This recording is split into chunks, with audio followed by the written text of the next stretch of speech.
A Zoom é plural, a Zoom é digital. A Zoom é plural, a Zoom é digital.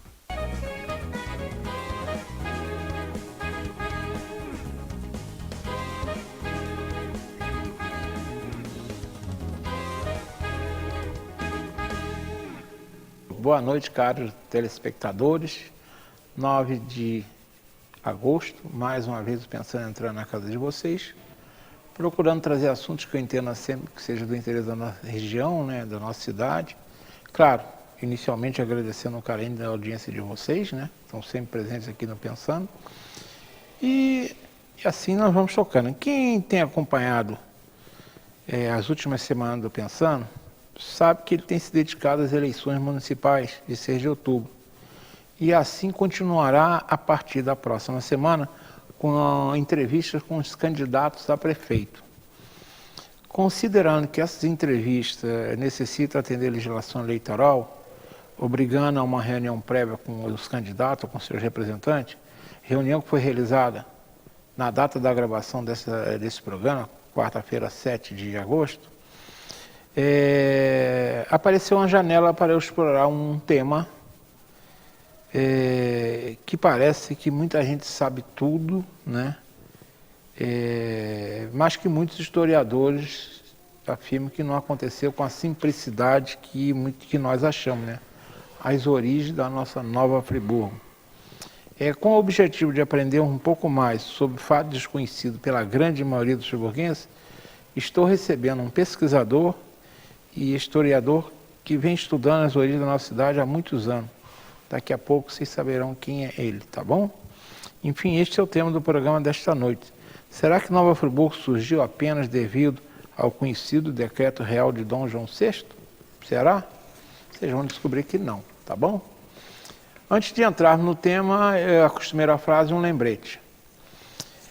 A frase já que eu vou falar de história, nada natural que uma frase que fala sobre história, né? Essa foi escrita por Oscar Wilde, que foi um influente escritor, poeta e dramaturgo irlandês que viveu no século XIX.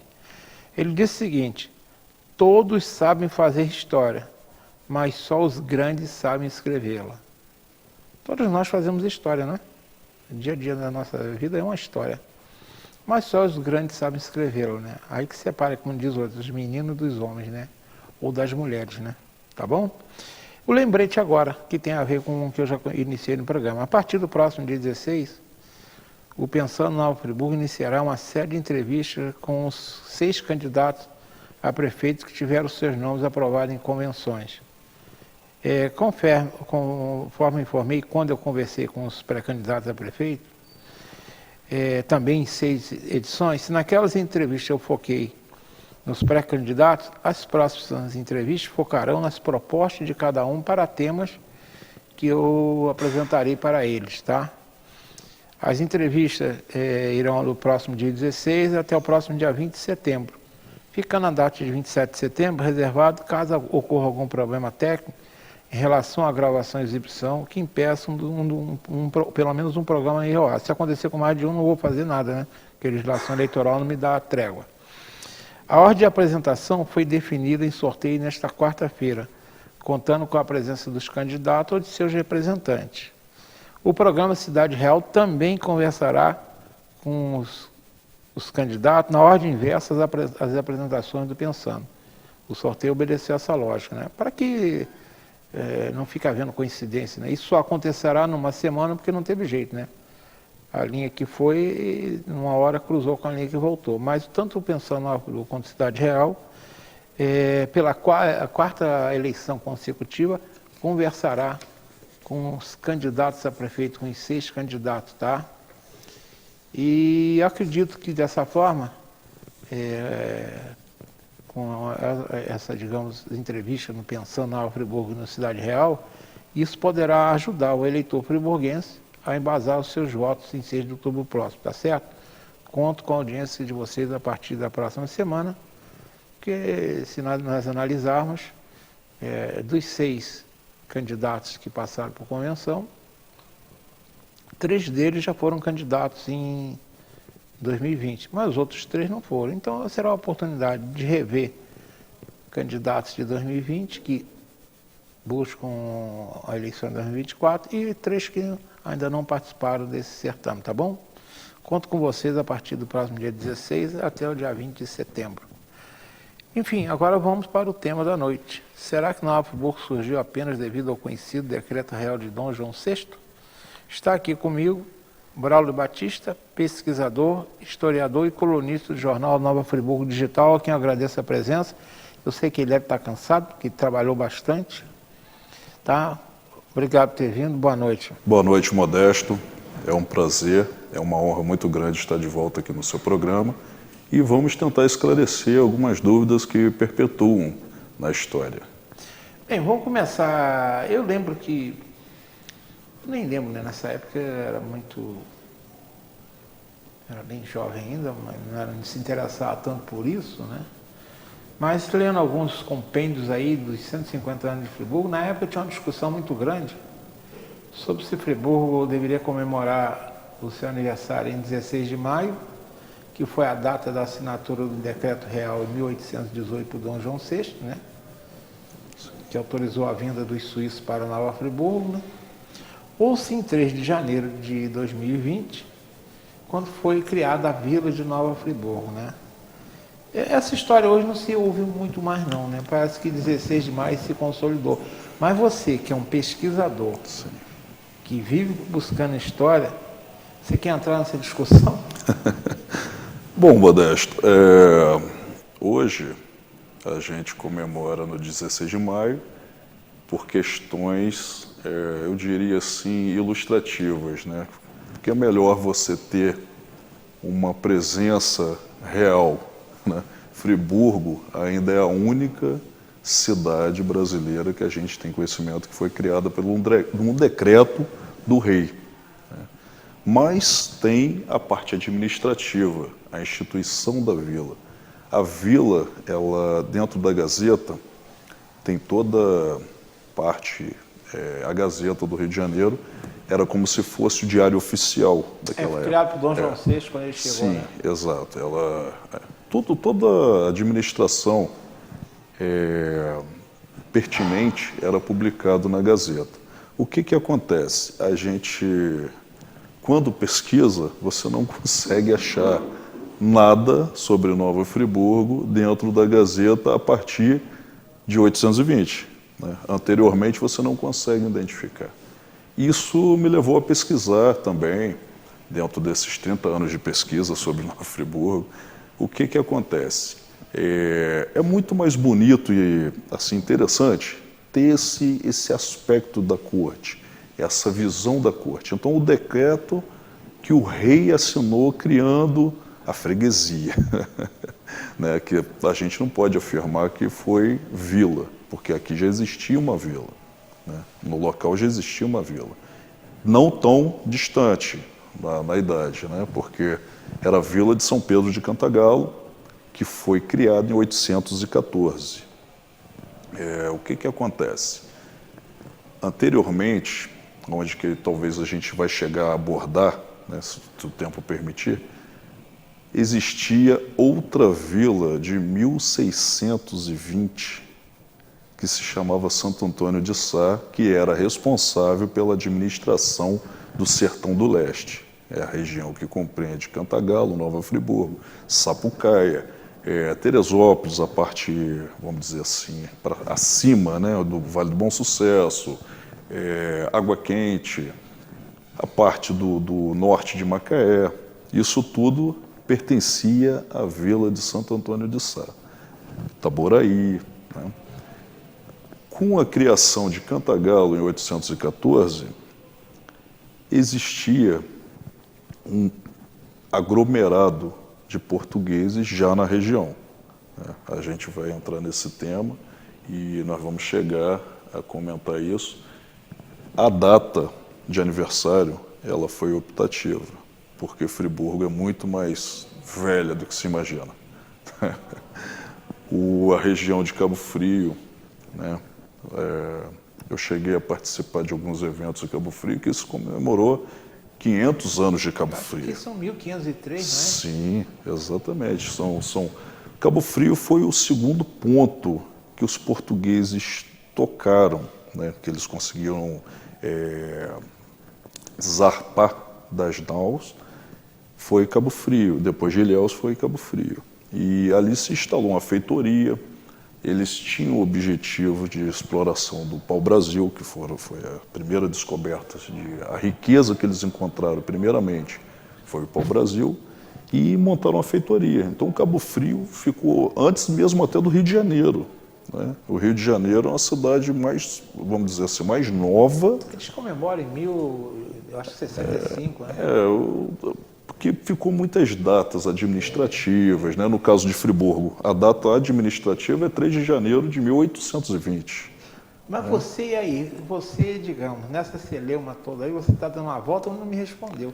Você é favorável que se comemora em que data, afinal de contas, que você acha que tem mais a ver com a história? A ver com a história seria o 3 de janeiro.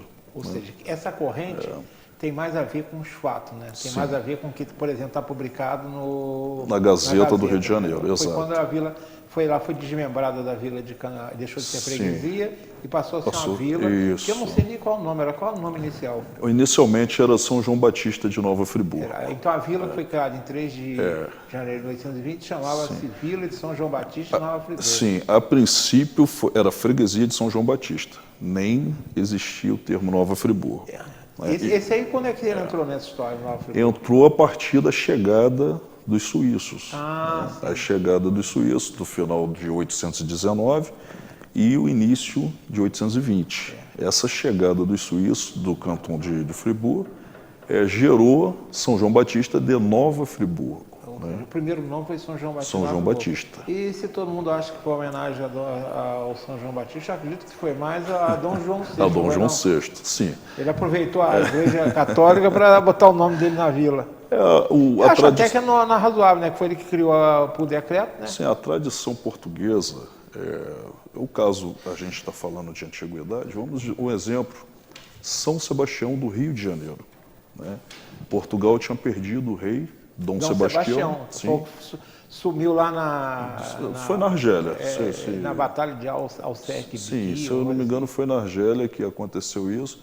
E até hoje... eles estão procurando Dom Sebastião. Né? Porque não foi encontrado. Então, por estar próximo desse acontecimento, Estácio de Sá batizou São Sebastião do Rio de Janeiro. Bem, então essa polêmica hoje não se fala muito, mas é bom que a história diga, né? Que em verdade nós comemoramos o aniversário, os 200 anos, talvez aí, pelo menos quase 2 anos antes, né? Exato. Então, ou melhor, nós temos 2 datas a comemorar, não fica melhor assim? O 3 de janeiro, eu acredito que emendaria muito, seria uma festividade muito extensa. Com o 1º de janeiro. Exato. Talvez isso também foi mais prático fazer 16 de maio. Como você até no preâmbulo aqui, na nossa conversa, você falou que em maio nós não tínhamos festejo nenhum, né? Maio não existia nenhum tipo de comemoração. E em janeiro nós temos o 1º de janeiro, que é festivo. Exato. Né?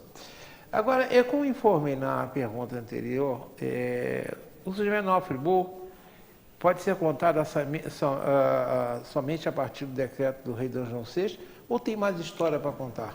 É muito extensa essa história de Friburgo. E o que você pode resumir para a gente, então? Olha, são diversos fatos a partir de 1500. Tempos atrás, a gente conseguiu identificar um cemitério indígena em São José do Ribeirão. Cemitério, antes da colônia, já existia um povoamento nessa região. Os indígenas ocupavam aqui. O que acontece? Com a chegada dos portugueses, logo depois, em 1503, a França, ela também lançou ao mar, não só a França, os Países Baixos, né, que seria a Holanda hoje. A Companhia das Índias Ocidentais. Sim, tinha os projetos. A navegação portuguesa, ela levou 80 anos para poder desenvolver a caravela, que era o navio com melhor aproveitamento dos ventos. Digamos que foi a grande revolução da navegação, foram as caravelas. as caravelas. E os veleiros, isso daí remonta ao século XV, o início do século XV. Em 417, eles começaram a aperfeiçoar os veleiros existentes no mar Mediterrâneo. E para lançar no Oceano Atlântico, eles foram aperfeiçoando e criaram as caravelas. Os portugueses foram, diria assim, os primeiros. Mas o segredo da nau não ficou em Portugal, né? Ele chegou à Espanha, da Espanha chegou à França, da França aos Países Baixos. Os Países Baixos ficou durante um período sob o domínio do rei da Espanha. Isso tudo gerou as navegações, né? Os portugueses, o interesse era o contorno da África para chegar às especiarias nas Índias, e era um comércio muito forte porque tinha tecido, tinha um açúcar que era diferenciado, tinha o cravo que era uma essência conservante, tirava o mau odor das carnes, né? Porque naquele tempo não se existia geladeira. Você imagina você matar um gado, alguma coisa ali, para você conservar era muito complicado. Apesar de todas as técnicas, né, na gordura, das coisas todas, aquela carne não ficava saborosa. E essa busca pelo tempero e a busca pelo adoçante era como se fosse a riqueza da época. Esse contorno da África, os portugueses criaram, junto com os espanhóis, o Tratado de Tordesilhas, e eles achavam que eles não estavam errados, porque o Oriente é muito maior do que o Ocidente. Se a gente avaliar a Ásia... O Tratado de Tordesilhas, no início, foi, vamos dizer, os portugueses se deram bem, né? Eles se deram bem demais. Porque eles também já conheciam mais o mato que os espanhóis, né? Conhecia por causa do comércio do Mediterrâneo. Eles tinham já a noção que a África era gigantesca. E, além da África, ainda temos a Ásia, que é enorme, né? Os maiores países do mundo, fora o Brasil, o Canadá e os Estados Unidos, os demais estão na Ásia, né? Eles não tinham conhecimento da Austrália. Hoje a gente tem esse conhecimento. A Austrália foram os portugueses que chegaram à Austrália durante eu diria, o período da administração ibérica. Eles que descobriram a Oceania, e os ingleses se apoderaram da descoberta, né, através do poderio bélico que eles conseguiram impor nas navegações. Eles se apoderaram das descobertas portuguesas. Isso foi uma coisa assim fantástica. O comércio com a China, a rota da seda, ela se modificou totalmente, que era uma rota por terra, ela passou a ser marítima. E essa expansão marítima veio a calhar o descobrimento do Brasil, né? Isso gerou interesse na França. A França mandou emissários para a América, chegou à região do Rio de Janeiro, conseguiu fazer o contato com os indígenas. Isso tudo faz parte da história de Friburgo. Mas como é que Friburgo entra nesse contexto? Senão a gente vai ficar na história e não vai contar. É muito extensa, como eu disse. Estevão Gomes, esse é o nome de um dos navegadores de uma frota. Ele era um português de origem africana que foi contratado pelos espanhóis para mapear a costa do Atlântico. Ele veio até a região de Macaé e fez uma expedição através da Rota do Sal. Essa Rota do Sal era conhecida pelos Goitacá e pelos indígenas da região de Araruama, onde que tinha ali, o pessoal chamava de tupinambás, que não eram de origem tupi. Os tamoios, eles se ligaram aos franceses, gerou um combate entre os próprios indígenas para o domínio territorial, né? Porque até entre os próprios tupis, a etnia dos tupis ali espalhados pelo litoral, eles entraram em conflito por interferência dos europeus. Sim, e aqui em Friburgo, o que eles teve a ver com Friburgo? Teve a ver na seguinte, aqui existiam os puris. O que são os indígenas puri? Eles são de origens dissidentes dos aimorés, Goitacá, mas eles se afugentaram na serra.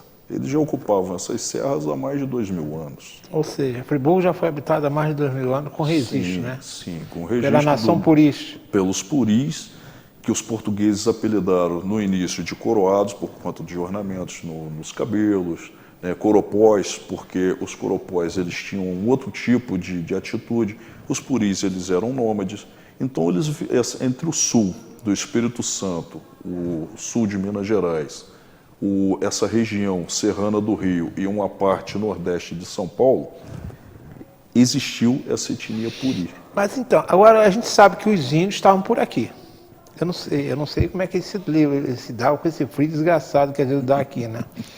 Mas existe, digamos, registro de habitação de europeus aqui na região, lá para os idos de 1600, 1700, alguma coisa assim? Por exemplo, chegaram a morar aqui, ou você tem algum registro? Teve as expedições, né, que eu já falei do Estevão Gomes, ele subiu até a foz do rio Macaé.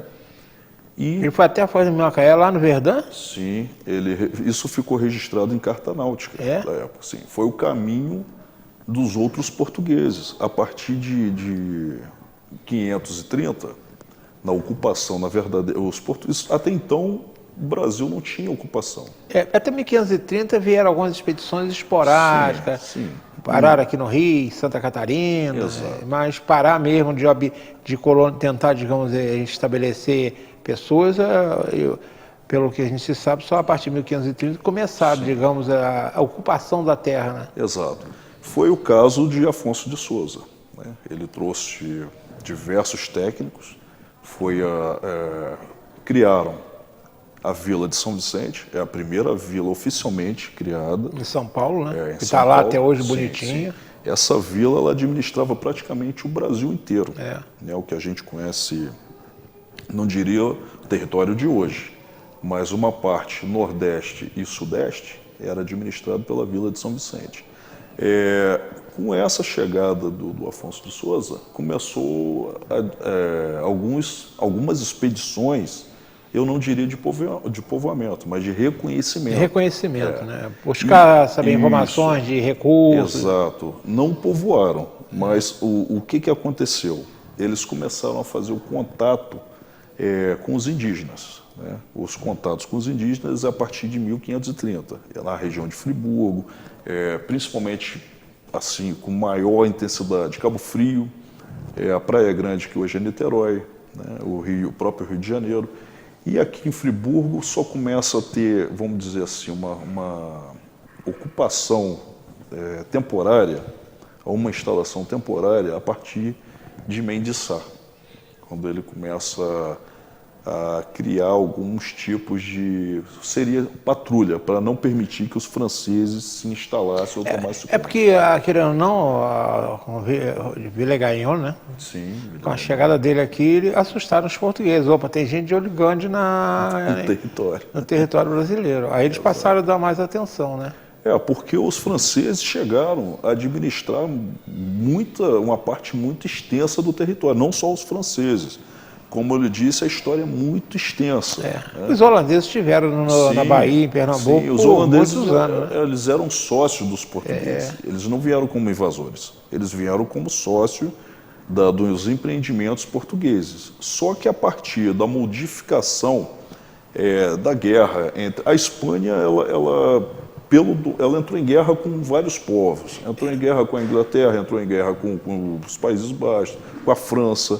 Isso gerou no período ibérico, como os portugueses Portugal e Espanha estavam sendo administradas por um único rei. Porque teve uma época que os espanhóis dominaram, o rei espanhol era o rei de Portugal também. Herdou o trono de Portugal e administrava os dois estados. Então, e aí a bronca começou, né? Sim, aí começou a guerra entre esses povos, a Espanha. Portugal ficou alheio, né, a sociedade que os portugueses tinham com os holandeses, com os ingleses e com alguns franceses, ela se rompeu. E, nesse período, começa também a ser atacado o território por corsários. O que eram corsários? Apesar da sociedade, tinha aquelas pessoas que investiam para explorar. porque era muito extenso, muito grande e não tinha como patrulhar, como até os dias atuais a Marinha do Brasil não tem como manter a nossa costa totalmente protegida, porque a costa brasileira ela é muito extensa, né? E com isso, aqui em Friburgo, os indígenas, eles começaram, pelos caminhos que eles deixavam, começou a atrair a atenção de mineradores, porque logo que chegam a Minas Gerais e descobrem ouro em Minas Gerais, o caminho mais perto para o porto, vamos dizer assim, entre Minas Gerais e chegar... Aí que entra uma pergunta que eu ia te fazer. Se fala muito que aqui se transformou numa rota, pelo menos é o que eu li, né? Eu gosto de ler bastante, que aqui se transformou numa rota alternativa, porque a rota mais conhecida, né, era das Minas Gerais para a cidade do Rio de Janeiro, que durante muitos anos se tornou a capital do Brasil, né? Era a região mais populosa, mais importante, né, do que Salvador, por exemplo. Sim. E pelo menos o que eu andei lendo, né, é que se criou uma alternativa aqui para fugir do fisco português, né, que queria apanhar o quinto deles, né? Exato. Isso você tem informação? Essa região aqui foi cortada por digamos, por contrabandista, né? Hoje tem um nome bonito, né? Contrabando chama de descaminho, né? Descaminho, foi o descaminho.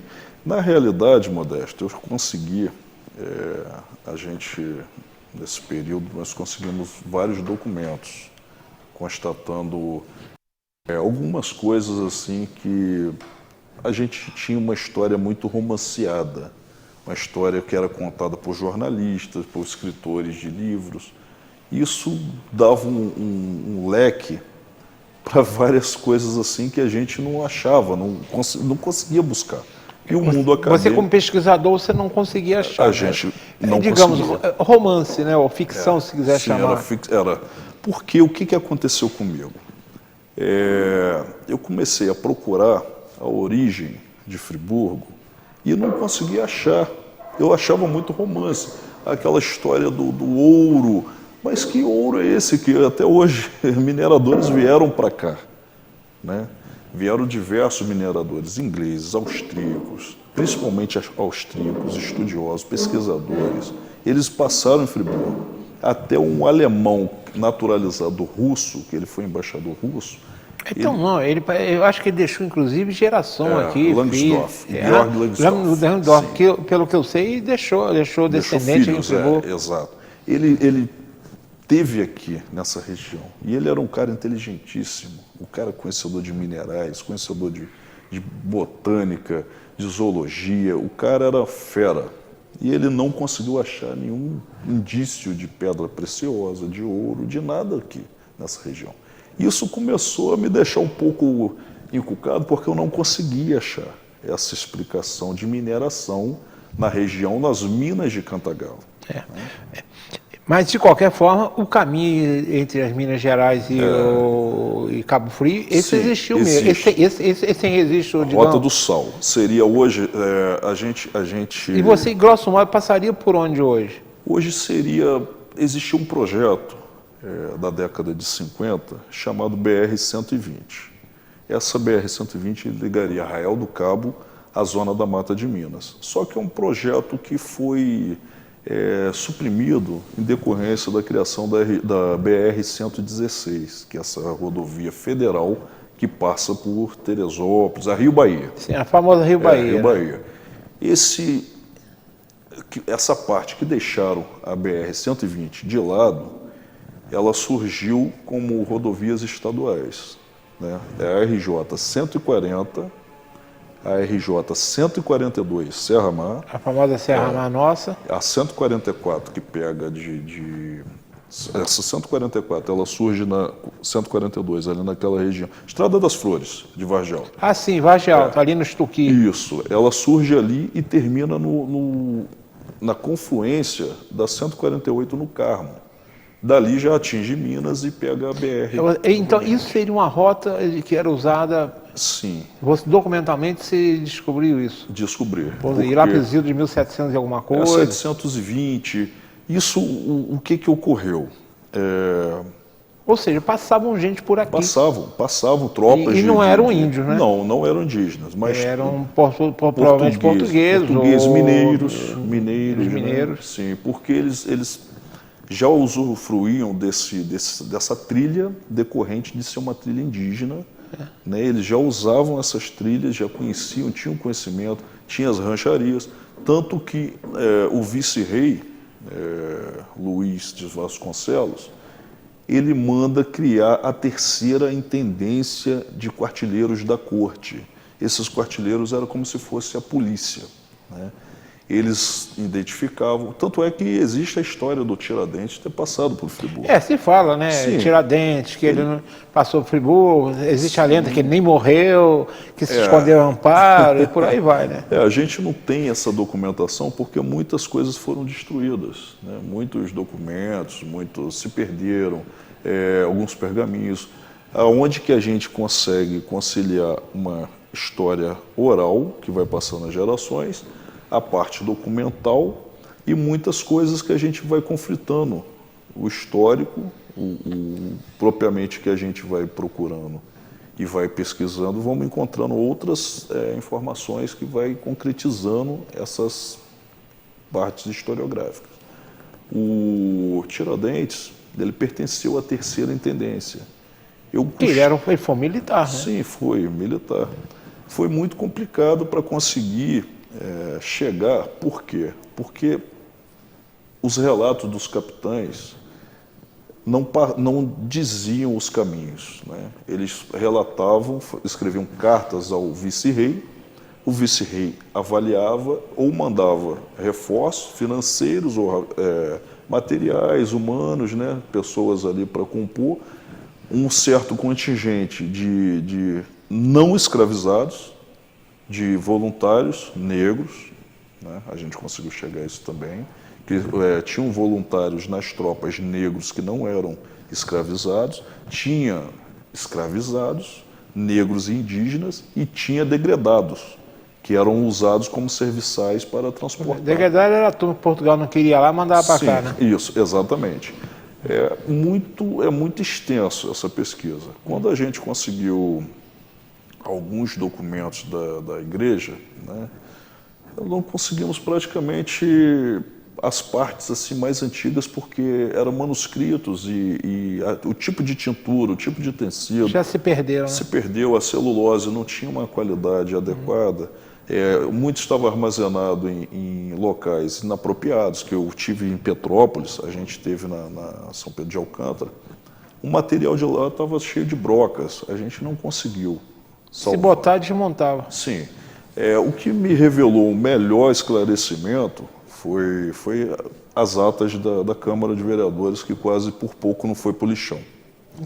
Que coisa. Bem, o Marcolinho está na hora do intervalo, não está? Iremos para um rápido intervalo, daqui a 2 minutos continuaremos essa história, que mostra que tem mais do que um decreto de Dom João VI na história de Nova Friburgo. Voltamos já.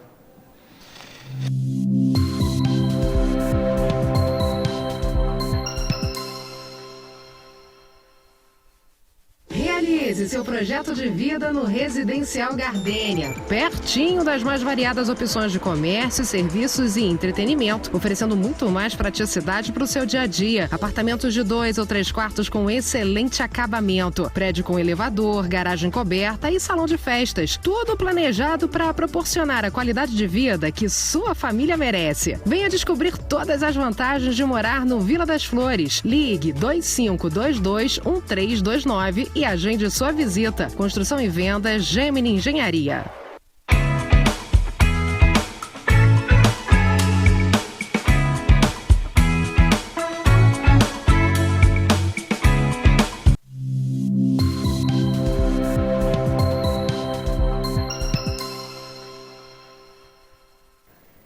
Estamos retornando, conversando hoje com o Braulio Batista, pesquisador, historiador e colunista do jornal Nova Friburgo Digital, sobre que tem mais coisas nas origens de Nova Friburgo do que eu ia falar um simples decreto, não, foi um grande decreto, né? Vamos combinar que, como disse, ser criado por um rei é um privilégio friburguense.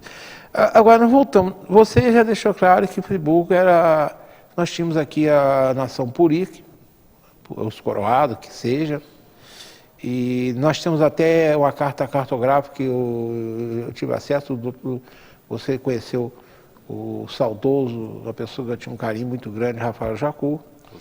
Ele que me ensinou, através dos livros dele, que aqui tinha uma carta cartográfica, que era a região habitada por índios bravios, né? Bravos, exato. O bravios, bravos.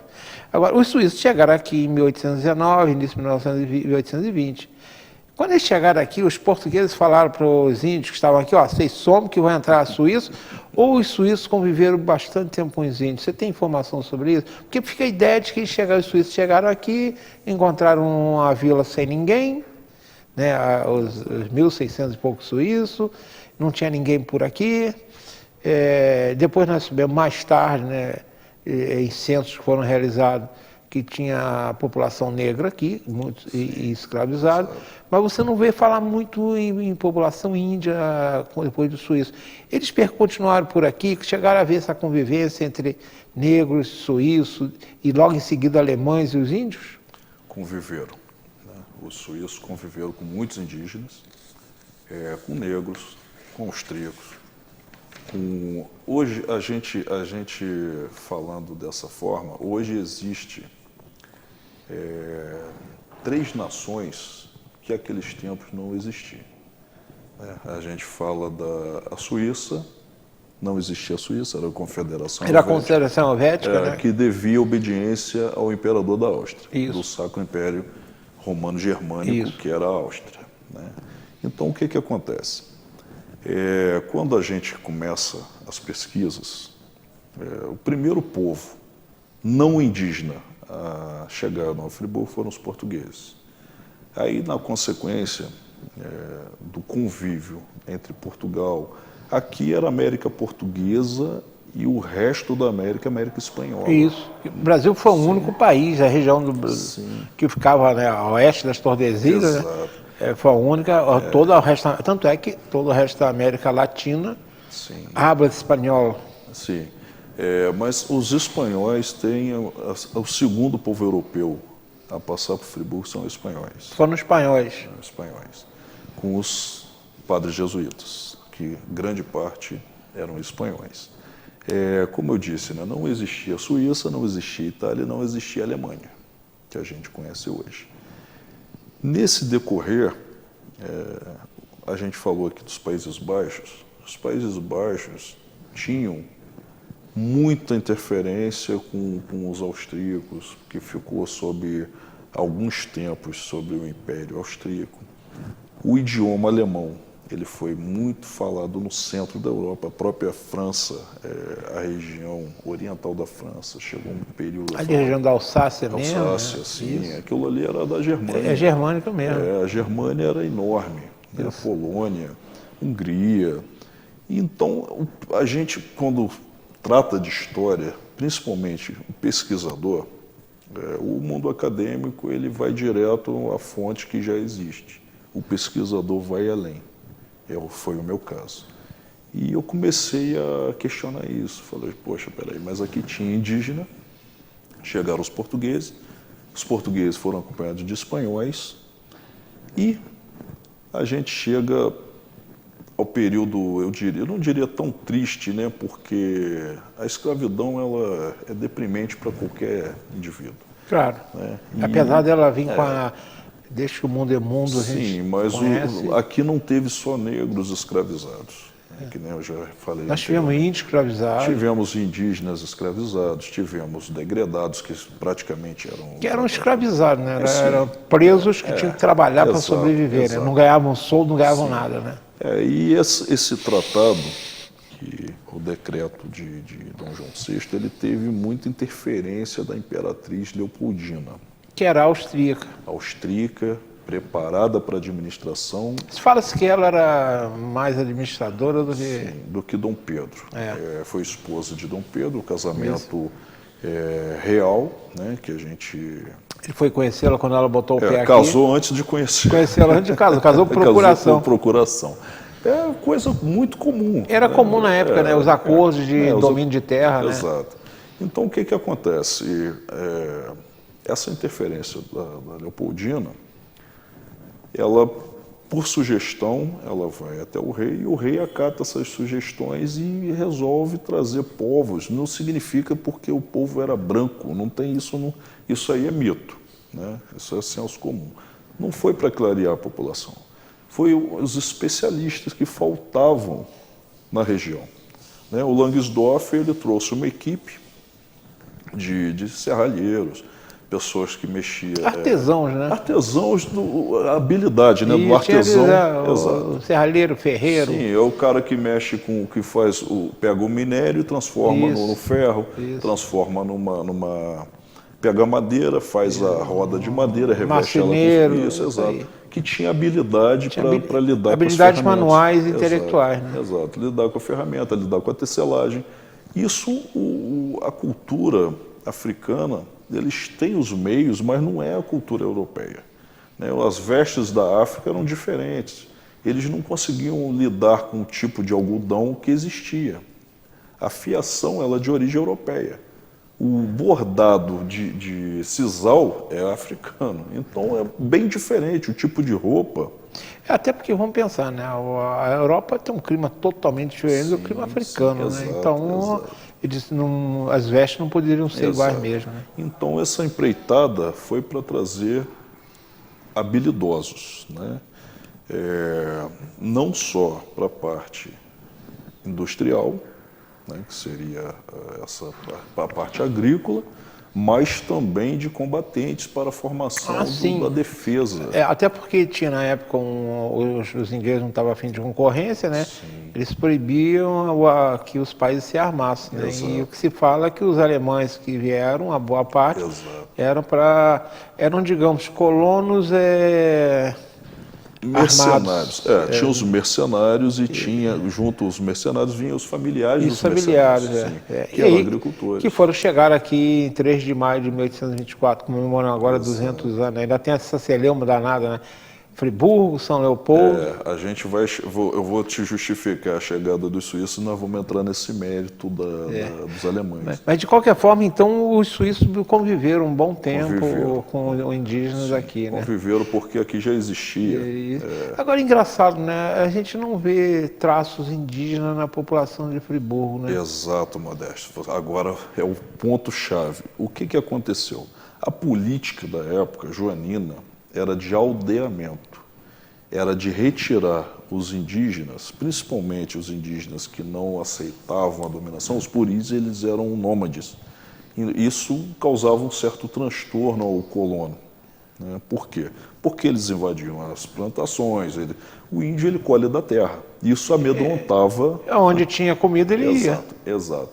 O suíço, o grupo de suíços, quando chega, a gente fala suíços assim, mas é por questões de contrato, porque vieram, se for pegar as cidades ali, vieram alemães, franceses, o próprio João Bazet, que foi médico da vila, foi vereador, ele apesar do nome francês, ele não tem nada a ver com a Suíça, né, da região da Suíça que fala francês, ele era francês mesmo, né? E teve o Divergent, que eu não recordo bem qual foi a atividade que ele veio para cá, mas veio para a engenharia. Isso tudo, quando o suíço chega à região de Cantagalo, que os suíços não chegaram a Friburgo, eles chegaram a Cantagalo. Isso aí que a gente tem que lembrar uma coisa interessante, né? Tá até uma pergunta aqui. Você já disse que a vila de Cantagalo foi criada em 1814. Exato. A vila de Cantagalo, né, tem a famosa história de Mão de Luva, né, que nós não vamos entrar em detalhe aqui, que é extensa e até romanceada, né? Fala-se que ele foi amante de Maria Louca, né? Aquela história toda, né? Que era um nobre português. Mas Cantagalo foi criada a vila em 1814 e Friburgo foi desentranhada, foi, digamos, você usou um termo que você falou que não é, né? Mas eu estava conversando esses dias com um parente aí da minha esposa, né? Que ele falou, poxa vida, o Cantagalo já foi a mãe de Friburgo e hoje nós somos uma cidade satélite de Friburgo. Até eu falei com ele, eu tive curiosidade até, né? A gente conhece Cantagalo, uma cidade maravilhosa, eu acho muito legal, boa. Mas hoje a população de Cantagalo é de cerca de 20 mil habitantes, segundo o IBGE. E Friburgo, o IBGE diz que tem 191 mil, ou seja, nós temos praticamente mais 10 cantagalos. 10 cantagalos, né? Exato. E ele falou, puxa vida, Friburgo cresceu e Cantagalo parou no tempo. Como é que isso aconteceu, hein? Modesto, o que acontece? O Cantagalo, como eu falei, Santo Antônio de Sá era muito extenso. Então, quando se cria Cantagalo, não deixa de ser tão extenso. Cantagalo Foi muito extenso. Praticamente, eu diria, 1/5 da província, né, do Rio de Janeiro. O estado do Rio de Janeiro era Cantagalo. Você pegava os limites de Cantagalo, de Paraíba do Sul, Magé, a parte de baixo ali, que continua Santo Antônio de Sá, né, que hoje a gente vê Itaboraí, limite com a Serra de Macaé, a Campos. Isso tudo era Cantagalo. Né? Só que o que há nessa controvérsia? Essa população toda, quando chega os suíços, a vila de Cantagalo não era no Curato do Santíssimo Sacramento. A vila de Cantagalo era em São Pedro de Cantagalo. Né? Ainda estamos tentando ver se a gente consegue um grupo de arqueologia para poder estudar as fundações da igreja de hoje é São Pedro e São Paulo do Coração de Maria. Aquela capela, já existia uma estrutura ali. Mas lá em Cantagalo? Não, Duas Pedras. Ah, Duas Pedras? Duas Pedras. Já existia um mosteiro. Né? Isso antes dos suíços? Anterior à virada do século XVIII. Isso já existia ali naquela região de Duas Pedras? Existia na região de Duas Pedras. Isso eu nunca ouvi falar. Sim, exatamente. Foi o que a gente achou nas documentações. A intendência de quartileiro da corte, né, que era a polícia da época, que procurava os bons de luvas, né, vamos dizer assim, os descaminhos, os contrabandistas do ouro, ela foi instalada naquela área entre o batalhão da polícia e a rodoviária. Foi instalada ali. A gente não consegue ter uma exatidão porque as pedras, as descrições das pedras, na hora que começa a descrição, está apagado a escrita no livro. Lá. E se você analisar, tem alguma lógica. Se você pensar as nossas montanhas, né? Exato. Existe um vale ali, que é o vale que liga Friburgo a Teresópolis. Exatamente. Ali, em Teresópolis, você consegue chegar lá através de vales. Quer dizer, você imaginar que estava atravessando a montanha pela Caledônia, não estava. Então tem lógica que ficasse ali mesmo, naquela região ali de Duas Pedras. Exato, né? Porque o primeiro caminho para essa região, ele é muito extenso. Eles subiam pela Serra do Subaio, que é essa região ali de Nhunhaçu, que é nome complicado, né? É o Vale do Bom Sucesso. Eles encontravam o Rio Grande, margeavam o Rio Grande até a cascata do Conde D. Que é lá em Sumidouro. Sumidouro, foi freguesia de Friburgo. Isso. Foi Sumidouro ou pertenceu ao Friburgo? Pertenceu a Friburgo. E voltavam pela onde a gente conhece ali hoje como São Geraldo, né? Dona Mariana. Isso, ali o Rio Grande. Certo, eles subiam por ali para chegar. Onde era mais ou menos a antiga linha do trem. Exato. Quer dizer, quem construiu a linha do trem já procurou essas facilidades, né? Exato. A engenharia procura isso, né? Procura o local mais, assim, menos íngreme. A gente costuma dizer que procura, né, onde os burros andam, né? Os burros, né? As caravanas de burro, né? Quando a gente fala burro, não é gente não, é animal, tá? Esse caminho era o primeiro caminho que os portugueses faziam, porque ali já existia a trilha indígena.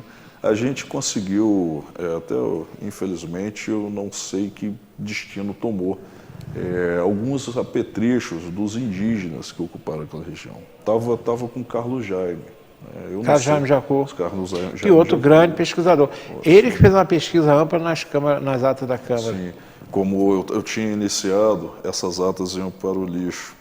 Eu consegui, a pedido do Dr. Herota, a gente foi até a Câmara de Vereadores, que funcionava no prédio do Barão, do Palácio do Barão em Nova Friburgo, e elas estavam dentro de uma caixa de tábuas, pronta para ser jogadas Meu Deus do céu. Na lixeira. Né, no eu fico pensando, quem teve essa ideia, coitado, não vou chamar o Jerico não, que eu vou ofender o Jerico, né? Sim. Mas você jogar a história de Friburgo no lixo, Esse camarada tinha que, se morreu, tinha que se ressuscitar 10 vezes para levar 10 costas. Talvez fosse algum, eu não diria assim, alguém que fosse mexer na obra para fazer a restauração que não conhecia. Se eu não abro aquela caixa porque estava muito pesada, eu pensei em abrir e tirar o que estava dentro para diminuir o peso. E quando eu encontrei as atas ali, eu falei, "Ô, isso é algum documento, isso não pode ir para o lixo." Claro A gente que não. levou para a prefeitura, ainda tomei uma bronca da Terezinha Albuquerque, que ela falou, garoto, você está trazendo esse monte de lixo. Que pra foi cá." uma outra grande, a gente deve muito a Terezinha Albuquerque. Excelente. Ela pediu que o Rafael fizesse algum documento para o Carlos Gerber poder guardar esse material, que ele conseguiu transcrever, e é o que a gente tem de 1820 para cá, com o lapso do livro 9, tá? Porque E isso aí, Rafael Jacu, na época, trabalhava... ele era o secretário-geral de governo. Pois é mais uma que a gente deve a um homem que eu canso de louvá-lo aqui, louvá-lo no sentido de ser humano, Heródoto Bento de Melo, que tinha uma senhora equipe trabalhando ao lado dele, equipe era muito tinha o boa. privilégio de ter um Rafael Jacu trabalhando com ele.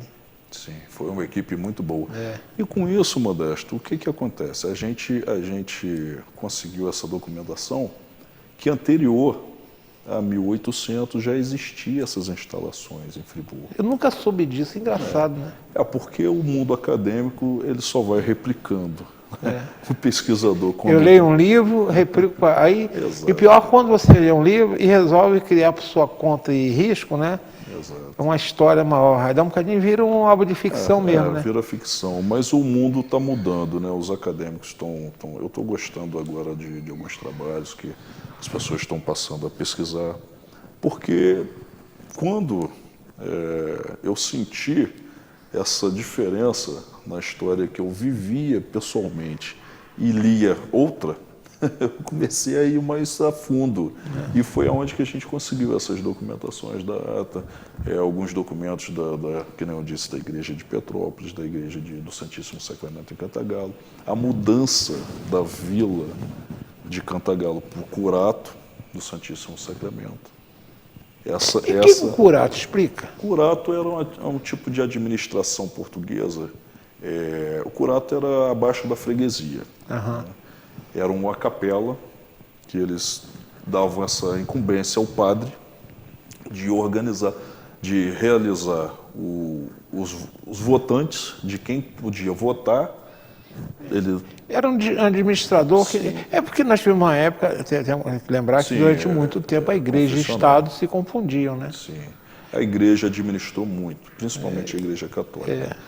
Tanto é que os casamentos, Exato, era os tudo batismos, tinha, digamos, força de, digamos, força legal, né? Sim, a força legal era da igreja. É da igreja.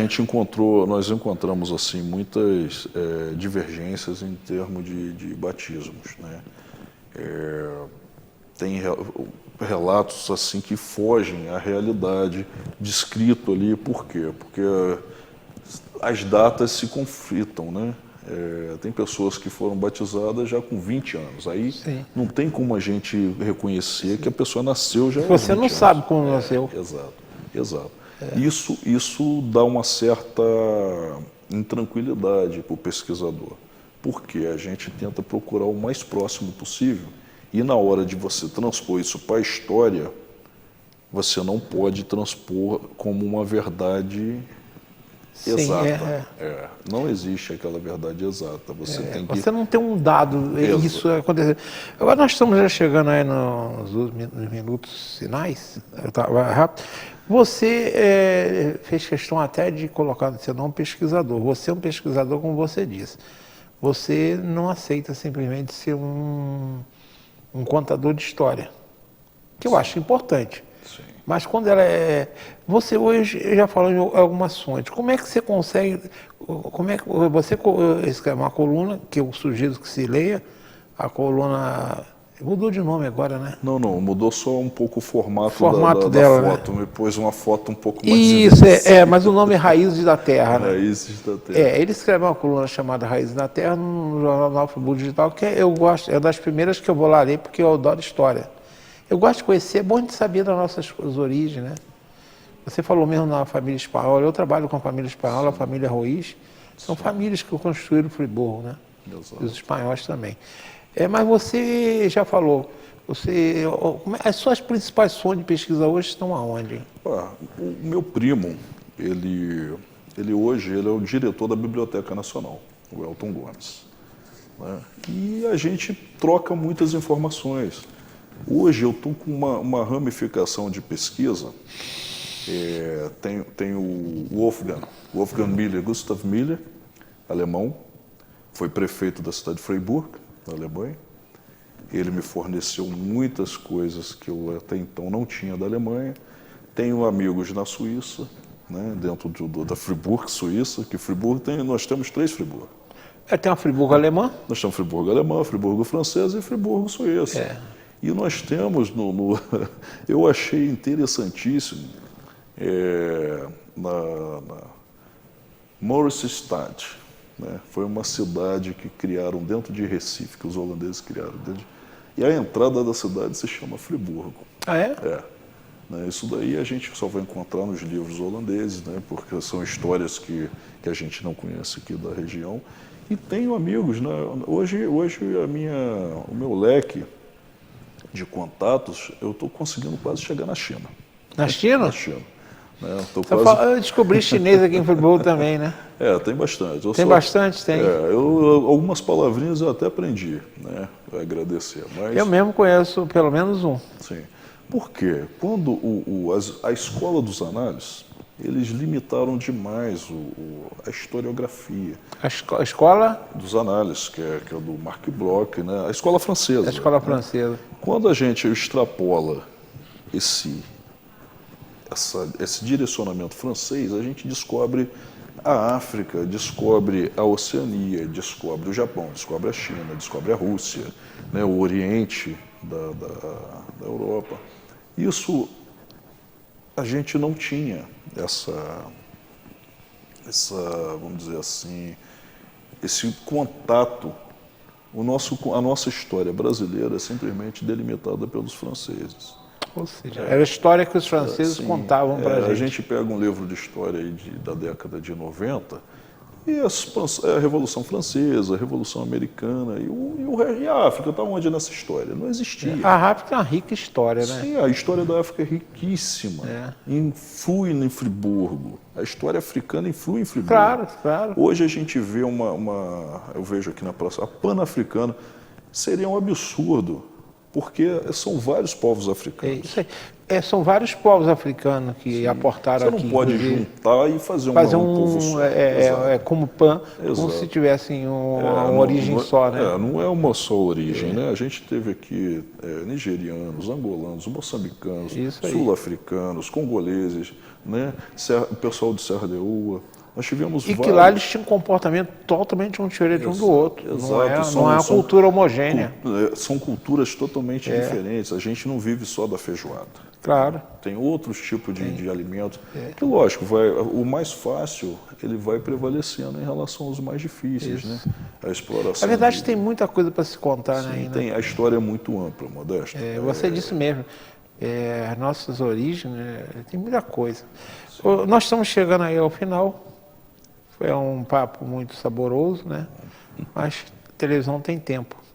Marcolinho, tá na hora, né? Tá na hora. Então ele que dá a hora pra gente. Agradeço você mais uma vez.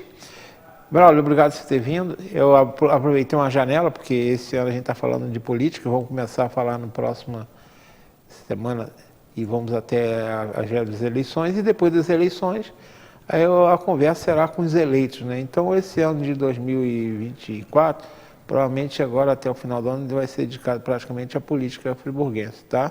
Aproveitamos essa janela para conversar um pouco sobre uma coisa que tem muito a ver com política, né? Que em Nova Friburgo nós vamos escolher os nossos políticos que administrarão a nossa Friburgo. E era bom que eles também conhecessem mais a história da Nova Friburgo, se não conhecem, né? Para até saber a responsabilidade deles aonde vai muito mais além de que um importante decreto real de Dom João VI, né? Obrigado por ter vindo. Telinha para os seus 30 segundos. Bom, eu agradeço a todos, né, pela essa oportunidade que vocês também estão nos dando de mostrar para Friburgo, e vamos buscar a nossa história, porque a gente falou e comentou de São Leopoldo, né, que eu queria enfatizar aqui. Não vamos deixar que a política tome a frente da realidade, porque criaram uma lei dizendo que São Leopoldo é o berço da colonização. Que não foi. Não foi. Mas por que isso? Porque nós, da população de Friburgo, nós precisamos ver e acompanhar essa política para que não deixar esses erros acontecer. Porque o São Leopoldo, Friburgo já tinha mais de 6.000 moradores, São Leopoldo só tinha 40 colonos que chegaram lá. Aqui já existiam mais de 6.000 moradores. É aquela história, né? Cantaram antes e muita gente fica acreditando. É verdade. Mas Bom, muito obrigado. Eu te agradeço a vocês que estão do outro lado da telinha. Lembrando que a partir da próxima semana nós teremos uma série de, em verdade, 6 programas com os candidatos a prefeito de Nova Friburgo que passaram por convenção recentemente. Tá bom? Uma boa noite a todos. Até a próxima semana, se Deus assim permitir.